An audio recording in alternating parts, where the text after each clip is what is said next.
All right, let's talk about legalizing marijuana and a bill that would actually end the federal prohibition of pot and let states decide how or if they want to continue enforcing marijuana laws.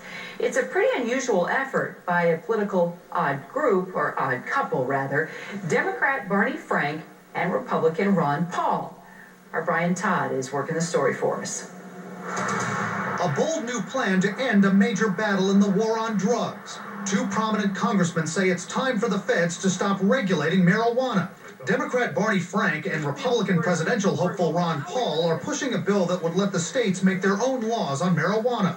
The states could legalize, tax, and regulate the use of pot. And the federal government would only crack down on smuggling across the national border or into states that don't legalize marijuana. Is this a legalization bill? We should not have federal laws that make the personal use of marijuana criminal, or even the growing of it. It should be criminal if a state wants to maintain its restrictions, and the federal government should honor that state's laws.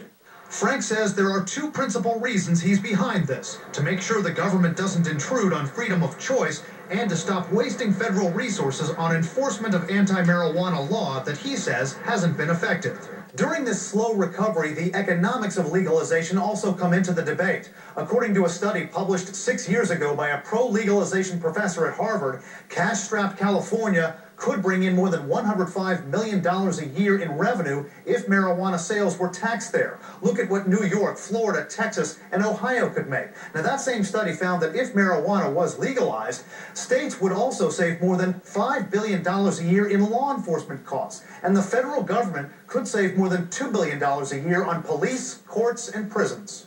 But Sue Thaw, an opponent of legalization, shoots right through those numbers. She cites a federal study which shows illegal drug use, all drugs, cost society nearly $200 billion a year in lost productivity, health care, criminal justice, and child welfare. The issue is, do we want more harmful substances more available to our youth? And I think the answer is no. I think we have enough societal problems dealing with alcohol, and we're doing a pretty poor job of dealing with that as it is. Even if the marijuana bill makes it through Congress, a long shot, it would still have to get past President Obama.